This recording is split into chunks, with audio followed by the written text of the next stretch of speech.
प्यारे बच्चों नमस्कार। पिछले दो वीडियो के अंदर हमने सीखा था कि जो अचर गुणांकों वाले रेखिक अवकल समीकरण है उनसे हम सीएफ कैसे निकालेंगे। सीएफ का मतलब कॉम्प्लीमेंट्री फंक्शन कैसे निकालेंगे, पूरक फलन कैसे निकालेंगे।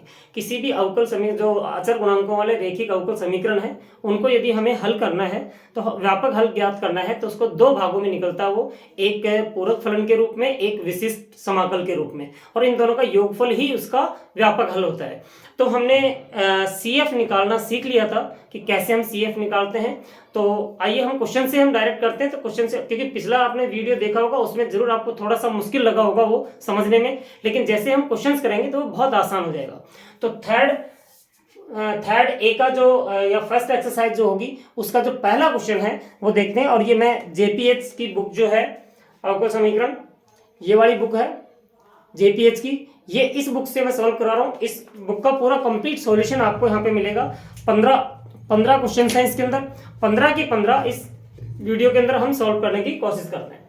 तो क्वेश्चन नंबर 1 जो है हमारे पास कि d square y by d x square and plus 2 d y by d x plus 5y is equal to 0।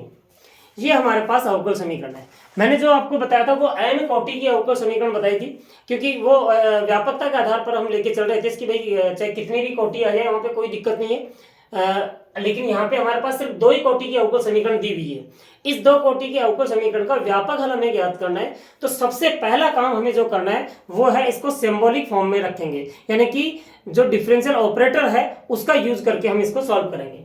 तो ऑपरेटर यहाँ पे क्या आ जाएगा हमारे पास, d square y plus 2 d y plus 5y is equal to 0। Y को हम बाहर ले सकते हैं यहाँ पे, D square plus 2d plus 5 और ये y इज इक्वल टू 0। अब यहाँ पे हम निकालेंगे एक्सिलरी इक्वेशन। एक्सिलरी इक्वेशन क्या होती है हमारे पास, सहायक समीकरण। और सहायक समीकरण के बारे में मैंने बताया था कि d की जगह पर रिप्लेस करेंगे हम m को, d की जगह पर m रखना है, y की जगह पर 1 रखना है, और qx जो है जो बराबर में इस साइड में जो आ रहा था उसकी जगह पर हम 0 रखेंगे। लेकिन यहाँ तो qx की जगह ऑलरेडी 0 है तो हमें यहाँ पे तो कुछ करने की जरूरत ही नहीं है। तो यहाँ पे एक्सिलरी इक्वेशन निकालिए आप, सहायक समीकरण m square plus 5m, sorry 5 नहीं 2m है, 2m plus 5 is equal to 0। ये 2m है, ठीक है। अब इसको आपने हल करना है, द्विघात समीकरण को सॉल्व करना है, यानी कि m के मूल निकालने, यहाँ पे रूट्स आपको निकालने, फाइंड करने आपको। तो फैक्टर तो होंगे नहीं इसके, तो हम जो द्विघाती सूत्र है वो हम अप्लाई कर लेते हैं यहाँ पे। और द्विघाती सूत्र जो होता है वो आपको पता है क्या होता है। अगर हमारे पास इक्वेशन है कि ax square plus bx plus c बराबर 0, देन x की वैल्यू जो होगी minus b plus minus under root of b square minus 4ac divided by 2a। तो यहाँ पर अगर आप देखोगे इस इक्वेशन के अंदर जो b है वो x का कोफिशिएंट है, गुणांक है, a है x स्क्वायर का कोफिशिएंट है, और c जो है वो अचर पद है यहाँ पे। तो यहाँ पे भी अगर हम देखें तो माइनस b यानी कि m का गुणांक plus minus under root of b square minus 4ac divided by 2a। तो यानी कि इसको हल करें तो कितना आएगा, -2 प्लस माइनस, देखिए 5 होगा 20, 20 में से 4 जाएंगे तो माइनस के 16, और माइनस के 16 का वर्गमूल जो होता है वो होता है आयोटा 4/2। और अगर आगे सॉल्व करें इसको तो यह आ जाएगा -1 प्लस माइनस आयोटा 2। अब आपने देखा होगा कि इसके जो मूल जो निकल रहे हैं वो एक काल्पनिक संख्या आ रही है हमारे पास, सेमिस्टर संख्या में आ रहा है। और काल्पनिक संख्या के अंदर आपने देखा होगा कि alpha plus iota plus minus iota beta के रूप में आ रहा था हमारे पास। तो यहां से अल्फा की वैल्यू कितनी है हमारे पास, -1, और बीटा की वैल्यू कितनी यहाँ पे 2। अब जब काल्पनिक मूल है उसके, तो उसके लिए जो CF जो था, मैं यहाँ पे पहले फार्मूला लिख रहा हूं, e की power alpha x C1 cos beta x plus C2 sign beta x. ये इसका फार्मूला था हमारे पास, जो मैंने बताया था कि अगर काल्पनिक मूल आ रहे हैं हमारे पास तो उसके लिए ये फार्मूला लगेंगे। अब अल्फा कितना है यहाँ पे, अल्फा ये था हमारे पास तो -1 है, बीटा कितना है यहाँ पे 2, तो ये 2 है, तो यहाँ पे आप रख दीजिएगा तो CF आ जाएगा अपना। तो e की power -1x C1 cos beta x यानी कि 2x plus C2 sign 2x, क्योंकि बीटा की वैल्यू 2 है यहाँ पे। अब हमें व्यापक हल ज्ञात करना है इसका। व्यापक हल जो होता है किसी भी अवकल समीकरण का व्यापक हल जो होगा वो y बराबर CF प्लस PI।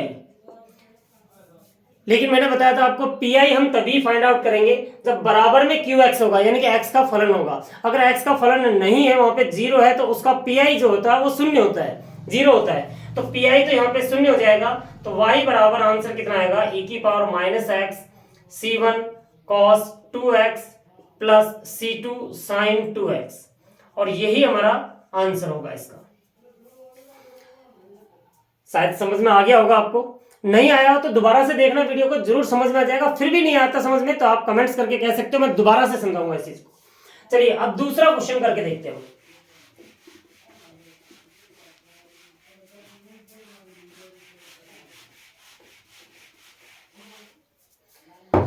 सेकंड क्वेश्चन जो है, question number 2, d cube y by dx cube minus 3 d square y by d x square plus 4y is equal to 0। तो सबसे पहले तो हम इसको सिंबॉलिक फॉर्म में लिखेंगे, D cube minus 3d square plus 4 और y को बाहर निकाल लेते हैं, बराबर 0 कर लेते हैं। अब इसके बाद में हम यहां से एक्सिलरी इक्वेशन निकालेंगे, यानी कि सहायक समीकरण निकालेंगे। तो m cube minus 3m square plus 4 is equal to 0। इसके हमें फैक्टर करने हैं। फैक्टर करने के लिए, क्योंकि ये क्यूबिक इक्वेशन है, इसलिए इसके फैक्टर वैसे नहीं होंगे जैसे द्विघात समीकरण के हो रहे हैं। तो हम यहाँ पर रिमाइंडर थ्योरम अप्लाई करेंगे, शेषफल प्रमेय जो है वो अप्लाई करेंगे। यानी कि पहले m बराबर 1 रख कर देखते हैं 0 आता है कि नहीं आता है। m बराबर -1 रखेंगे, 0 आएगा कि नहीं आएगा। फिर 2 रखेंगे, -2 3 -3, जिससे भी 0 आ जाए वो लेकर के हमें इसको सॉल्व करना था। m बराबर मैंने सबसे पहले यहाँ पे 1 रखा। अगर यहाँ पे 1 रखते हैं तो ये 1 हो जाएगा, -3 प्लस 4। क्या ये 0 के बराबर हो रहा है? नहीं हो रहा है। अब m बराबर -1 रख करके देखिएगा, यहाँ पे -1 रखा तो -1 का क्यूब -1 होगा, -1 का स्क्वायर प्लस 1 को -3 से गुणा करेंगे, -3 प्लस 4, और ये बराबर 0 हो रहा है। इसका मतलब होगा कि m प्लस 1 को इधर लेके आएंगे, -1 को प्लस 1, इसका एक गुणनखंड हो जाएगा। तो हम इसको डिवाइड कर लेते हैं इससे, दूसरा गुणनखंड हमें मिल जाएगा। यहाँ से कितने टाइम जाएगा, m स्क्वायर टाइम जाएगा। तो ये आ जाएगा m cube minus m square, और ये आ गया हमारे पास माइनस में प्लस हो गई, माइनस माइनस ये तो कैंसिल आउट हो जाएगा, माइनस का 4m स्क्वायर प्लस 4। अब जाएगा ये -4m टाइम्स, 4m को इससे गुणा करेंगे तो माइनस के 4m स्क्वायर माइनस का 4m, और सब्ट्रैक्ट करेंगे ये प्लस ये कैंसिल हो जाएगा, 4m प्लस 4। अब जाएगा 4 टाइम्स ये, तो ये आ जाएगा 4m प्लस 4, और माइनस माइनस कैंसिल आउट। तो हमें इसके दो गुणनखंड मिल गए यहाँ पे, कौन कौन से, एक तो m प्लस 1 है इसका, m प्लस 1, और दूसरा हमें मिल गया m square minus 4m plus 2 4 is equal to 0। अभी इसके फिर गुणनखंड हो सकते हैं, और ये तो हमें दिखाई भी दे रहा है कि m प्लस 1 और ये होता है m माइनस 2 का होल स्क्वायर बराबर 0। क्योंकि ये क्यूबिक इक्वेशन थी तो m के हमारे पास 3 मूल निकलेंगे, कौन कौन से, एक तो m प्लस 1 बराबर 0, m minus 2 is equal to 0, m minus 2 is equal to 0, क्योंकि द्विघात थी तो 2 बार करेंगे यहाँ पे, m is equal to -1, m is equal to 2, m is equal to 2। यहाँ पे आप देख रहे हो 3 मूल तो हमें मिल गए, लेकिन यहाँ पे 2 मूल रिपीट कर रहे हैं, समान आ रहे हैं यहाँ पे। तो जो मैंने समान वाला जो फार्मूला बताया था, तो CF क्या होगा हमारे पास, -1 के लिए तो जाएगा C1 e की पावर -x प्लस, ये दो समान है तो इन समान के लिए क्या करेंगे, C2 प्लस C3x और e की पावर mx 2x, e की पावर 2x, क्योंकि C1 हमने यहाँ पे ले लिया था तो C2 और C3 दो अचर लेने यहाँ पे हमने, ठीक है। C1 e की पावर -1x फिर ये रिपीट कर रहे हैं, दोनों के दोनों समान है दोनों मूल, तो यहाँ पे आ जाएगा C2 प्लस C3x e की पावर 2x। अगर ये 3 होते तो प्लस C4x स्क्वायर और आ जाता है यहाँ पे। ठीक है, तो अब यहाँ पे व्यापक हल क्या हो जाएगा हमारे पास, व्यापक हल y बराबर CF प्लस PI तो 0, यहाँ पे बराबर 0 दे रखा है तो PI तो 0 ही होगा, तो यहाँ पे सिर्फ CF ही आ जाएगा, C1 e की power minus x plus C2 plus C3x e की पावर 2x, और यही हमारा आंसर होगा। आई होप समझ में आ गया होगा ये आपको। अगर नहीं समझ में आया तो एक बार दोबारा से इसको देखना, जरूर समझ में आ जाएगा। करना कुछ नहीं है, सिर्फ सिंबॉलिक फॉर्म में रखना है, फैक्टर करने, हमें यहाँ से m के रूट्स निकालने, मूल निकालने, और उनके अंदर जो 3 मेथड मैंने आपको बताए थे वो 3 मेथड अप्लाई करके CF लिखना आपने सिर्फ। थर्ड क्वेश्चन देखिए,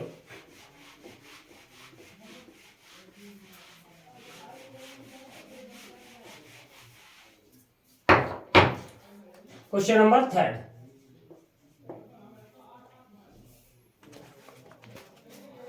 थर्ड क्वेश्चन है d cube y by d x cube, d cube y by d x cube minus 13 d y by d x plus 12 y is equal to 0।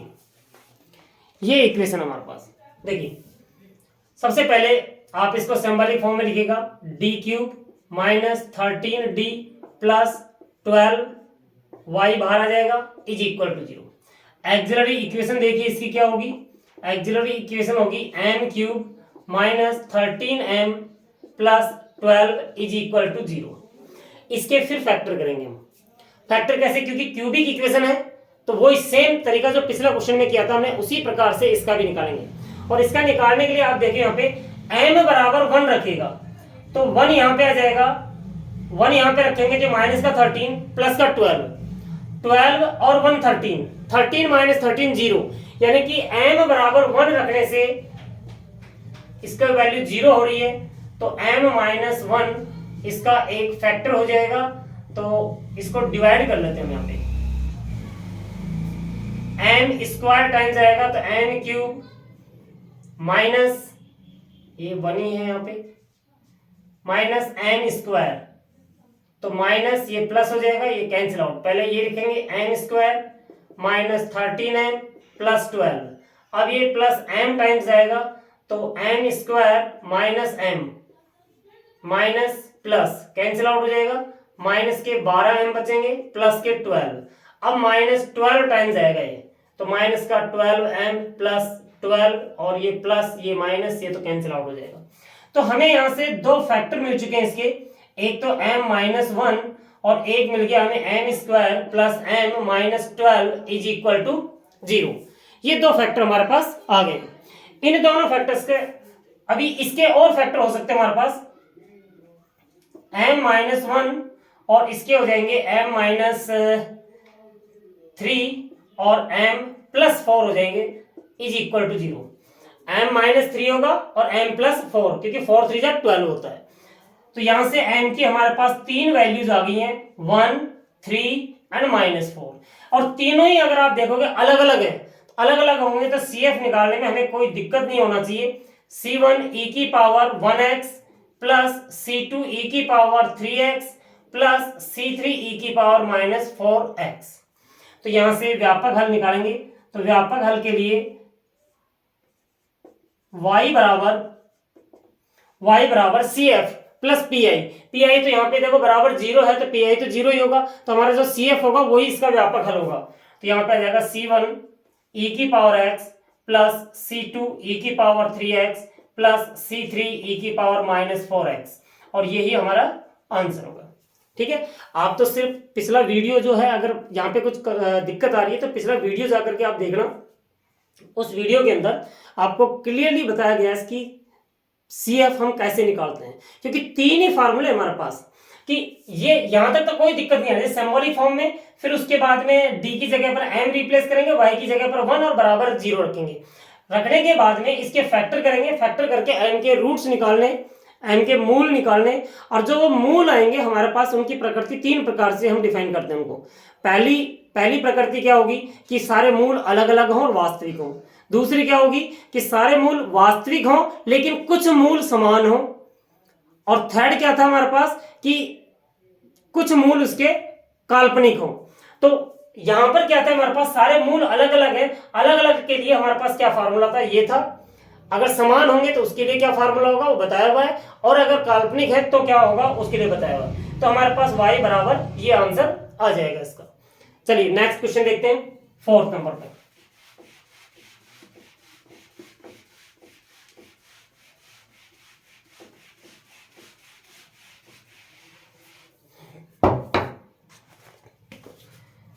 Fourth question जो है वो है question number 4, d cube y by d x cube minus 4 d square y by d x square plus 5 d y by d x minus का 2y is equal to 0। ये fourth question है हमारा। देखिए सबसे पहला काम वही करेंगे, हम सिंबॉलिक फॉर्म में रखेंगे इसे। तो D cube minus 4 d square plus 5 D minus 2 और y बाहर आ जाएगा इज इक्वल टू 0। इसकी जो एक्सिलरी इक्वेशन जो है वो क्या होगी, m cube minus 4m square plus 5m minus 2 बराबर 0। आप देख रहे हो सभी क्वेश्चंस के अंदर एक ही मेथड अप्लाई करना हमने कि पहले सिंबॉलिक फॉर्म में रखेंगे, डी की जगह पर m रखेंगे, अब इसके फैक्टर कर लेंगे। अब चूंकि ये भी क्यूबिक इक्वेशन है तो वही हमारे पास रिमाइंडर थ्योरम या शेषफल प्रमेय जो है वो अप्लाई करना है। तो देखिए m बराबर यदि मैं 1 रखता हूं तो ये 1 हो जाएगा, माइनस का 4 हो जाएगा, प्लस का 5 माइनस का 2, प्लस 5 और 1 6, माइनस 4 और माइनस 2 माइनस का 6, यानी कि 0 हो जाएगा। इसका मतलब है कि m माइनस 1 इसका एक फैक्टर होगा, तो इससे हम डिवाइड कर लेंगे, दूसरा फैक्टर हम डिवाइड करके निकाल लेंगे। तो ये माइनस 2 डिवाइड करो तो m स्क्वायर टाइम्स आएगा m cube minus m square, और माइनस कीजिएगा प्लस हो जाएगा, 4 में से 1 जाएगा तो 3m square plus 5m minus 2, और अब प्लस 3m से मल्टीप्लाई करेंगे तो 3m स्क्वायर माइनस का 3m, और ये माइनस प्लस, और ये हमने कहीं पे गलती कर दी, तो m इज इक्वल टू 1 था, तो m स्क्वायर माइनस का m स्क्वायर, ये m क्यूब से m क्यूब, 4 में से 1 जाएगा तो ये माइनस का बचेगा हमारे पास। ठीक है, तो यहां से माइनस से मल्टीप्लाई करना पड़ेगा, तो ये माइनस का हो जाएगा और ये प्लस का हो जाएगा। ठीक, तो ये प्लस का हो गया, ये माइनस का हो जाएगा, ये कैंसिल आउट हो जाएगा, 5 में से 3 जाएंगे तो 2m एंड माइनस 2, और प्लस यहां से आ जाएगा 2 टाइम्स मल्टीप्लाई होगा ये 2m माइनस 2 और माइनस प्लस ये कैंसिल आउट हो जाएगा। तो हमारे पास इसके आप देख रहे हो दो फैक्टर आ गए, एक तो m माइनस 1 और एक आया m square minus 3m plus 2 is equal to 0। दो फैक्टर आ गए हमारे पास, इन दोनों को सॉल्व करके हम निकालेंगे। तो m माइनस 1 एक तो ये है, दूसरा इसके फैक्टर हो जाएंगे हमारे पास क्या, m minus 1 and m minus 2 is equal to 0। अब आप देख रहे हो m की वैल्यू कितनी आ गई, 1 1 एंड 2, 3 वैल्यूज आ गई हमारे पास m की। लेकिन यहाँ पे देख रहे हो दो एक समान है, दो समान है एक अलग है, तो हम CF निकाल लेंगे। यहाँ से जो फार्मूला था हमारे पास वो क्या होगा कि C1 प्लस C2x e की पावर mx, तो m कितना है यहाँ पे 1, जो समान वैल्यूज है 1, प्लस C3 e की पावर 2x। तो यहां से अगर हम व्यापक हल निकालें तो व्यापक हल जो होगा y is equal to CF प्लस PI, और CF हमें पता है ये क्या है, CF ये रहा। PI के बारे में हम जानते हैं क्योंकि बराबर 0 आ रहा है, बराबर 0 आ रहा होगा तो PI 0 होगा यहाँ पे। तो ये आ जाएगा हमारे पास कितना, C1 plus C2x e to the power x plus C3 e की पावर 2x, और यही हमारा आंसर होने वाला है। तो शायद समझ में आ गया होगा ये क्वेश्चन भी। चलिए देखते हैं नेक्स्ट क्वेश्चन 5th नंबर पर।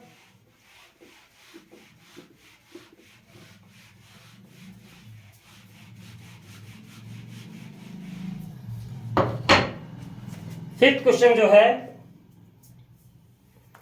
वो है d square y by d x square, d square y by d x square minus 4 d square y sorry 2 d y by d x plus y is equal to 0। और question number 5 है। देखते हैं symbolic form क्या होगी इसकी, D square minus 2d plus 1 और y is equal to 0। Auxiliary equation क्या होगी इसकी, m square minus 2m plus 1 is equal to 0। और इसके फैक्टर हो जाएंगे हमारे पास, क्या होंगे, m माइनस 1 का whole square is equal to 0, m is equal to 1 and 1। यानी कि रिपीट करके यहाँ पे समान आ रहे हैं हमारे पास, तो हम यहाँ पे CF जो होगा वो क्या होगा, C1 plus C2 x into ई की पावर mx, और m की वैल्यू 1 है तो 1x रख देंगे। और यही हमारे पास व्यापक हल होगा, तो y इज इक्वल टू कितना हो जाएगा, C1 प्लस C2x और e की पावर x। और ये हमारा आंसर होगा। काफी आसान क्वेश्चन था ये, तो तुम कर लोगे। इसके बाद 6th क्वेश्चन देखिए।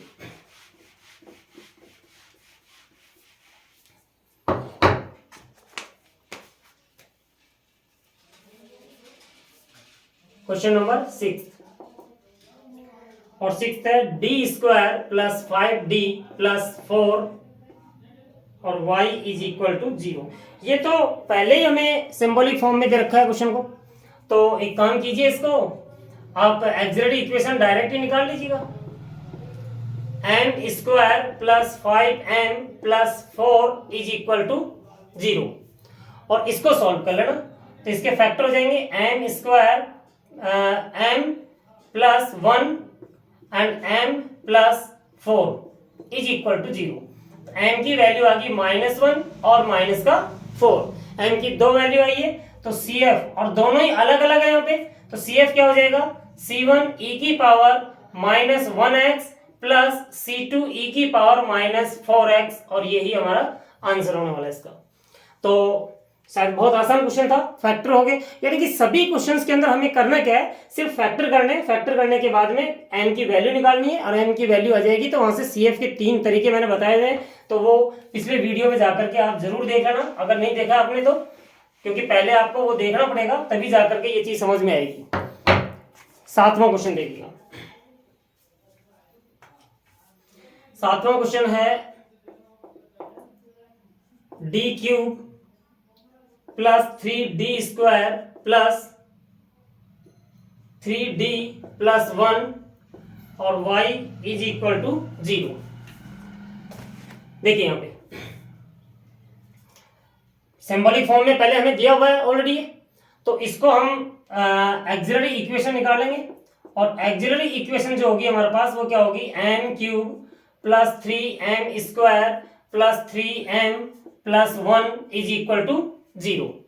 और अगर आप ये देखो तो इसके गुणनखंड करेंगे, तो गुणनखंड क्यूबिक इक्वेशन है, तो उसी प्रकार से करेंगे जैसे हम करते आ रहे थे। लेकिन ये यहां से नजर आ रहा हमें, अगर आप देखोगे ये, तो ये है m प्लस 1 का whole cube is equal to 0। m plus 1 का whole cube is equal to 0 है ये। तो m की यहाँ पे हमारे पास 3 वैल्यूज आई हैं, कौन कौन सी, -1, -1 और -1, और सारी समान है। यहाँ पे समान होंगी तो CF क्या हो जाएगा, यहाँ पे CF इज इक्वल टू, ये हो जाएगा C1 C2x C3x स्क्वायर, क्योंकि यहाँ पे 3 वैल्यूज है, और e की पावर mx, यानी कि m की वैल्यू कितनी है, -1x। और यही हमारा आंसर है। यानी कि इसको अगर आप व्यापक हल के रूप में लिखोगे, तो व्यापक हल ये जरूर नीचे लिखना, क्योंकि ये तो CF निकाला था, तो व्यापक हल y बराबर हो जाएगा C1 plus C2x plus C3x square e की पावर -x।